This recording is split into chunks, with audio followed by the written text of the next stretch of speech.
دنیا میں دو طرح کے لوگ ہیں، کچھ لوگوں کی صبح اللہ تعالیٰ کو خوش کر کے ہوتی ہے اور کچھ لوگوں کی صبح شیطان کو خوش کر کے ہوتی ہے۔ آپ کو کن لوگوں میں سے بننا ہے؟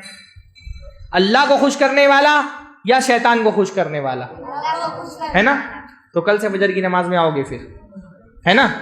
یہ بہت ہی محرومی کی بات ہے کہ ہماری صبح اللہ کو ناراض کر کے ہو اور شیطان کو خوش کر کے ہو۔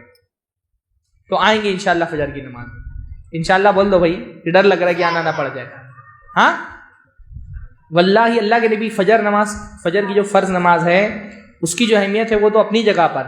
اللہ کے نبی نے فرمایا رکعتِ الفجر، فجر کی 2 رکعت سنت، فرض کی بات نہیں کہ اللہ کے نبی نے سنت کی بات کی، فرمایا رکعتِ الفجر خیر من الدنیا وما فیہا، دنیا اور دنیا میں جتنی نعمتیں ہیں ان ساری نعمتوں سے افضل کیا ہے؟ فجر کی 2 رکعت۔ کسی دن اگر ہماری فجر کی 2 رکعت سنت چھوٹ جائے نا، ہم کو افسوس کرنا چاہیے کہ آج ہماری فجر کی 2 رکعت سنت چھوٹ گئی، ہم فرض چھوڑ کر کے سوئے بیٹھے، کوئی فرق ہی نہیں پڑ رہا ہے۔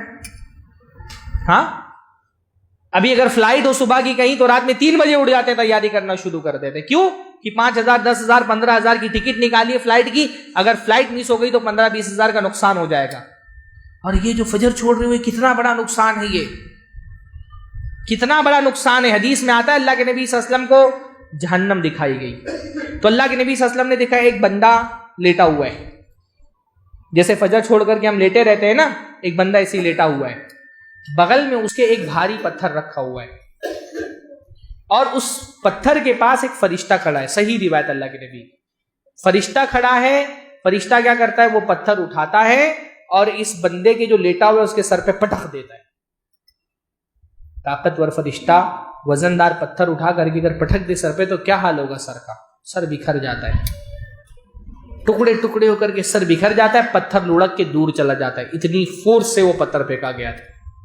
فرشتہ جاتا ہے وہ پتھر اٹھانے کے لیے، جب تک کہ فرشتہ پتھر اٹھا کے لاتا ہے یہ سر اس کا دوبارہ جڑ جاتا ہے۔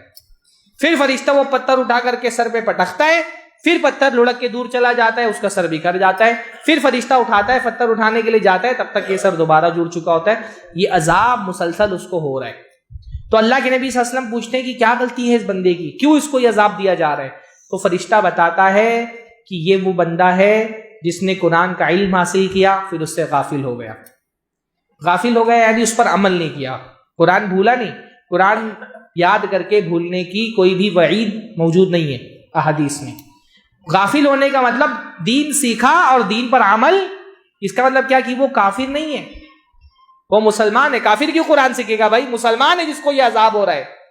وَيَنَامُ عَنِ الصَّلَاةِ الْمَكْتُوبَةِ، اور وہ فرض نماز چھوڑ کر کے سویا پڑا رہتا تھا، اس کا عذاب اس کو دیا جا رہا ہے۔ اس حدیث کو سننے کے بعد کیا آپ فجر کی اذان کے بعد اپنے بستر پہ سو سکیں گے؟ نیند آئے گی کل فجر کی اذان سننے کے بعد؟ تو ابھی موبائل نکالو اور الارم لگاؤ فجر کا، سمجھ رہے ہو؟ ہر وہ کام کرو جو فجر کی نماز میں پڑھنے کے لیے، فجر کی نماز پڑھنے کے لیے ضروری ہے۔ اگر اس لیے فجر میں نہیں اٹھ پاتے ہو کیونکہ رات میں دیر سے سوتے ہو، جلدی سو۔ الارم نہیں لگاتے ہو اس لیے نہیں اٹھ پاتے ہو، الارم لگاؤ۔ اپنے دوست کو جو فجر کی نماز پڑھنے کے لیے آتا ہے اس کو بتاؤ کہ بھائی میں نہ اٹھ سکوں تو میرے گھر پہ آگے دروازہ کھٹکھٹا کے مجھے اٹھا کر کے لے کے جاؤ۔ ٹیم بناؤ علاقے میں، فجر پڑھنے والوں کی ذمہ داری تو بھائی اپنے گھر سے باہر نکلو، 4 گھر یہ راستے میں پڑھتے، ان کا دروازہ کھٹکھٹا کر کے آؤ، ان کو بھی ساتھ میں لے کر کے آؤ۔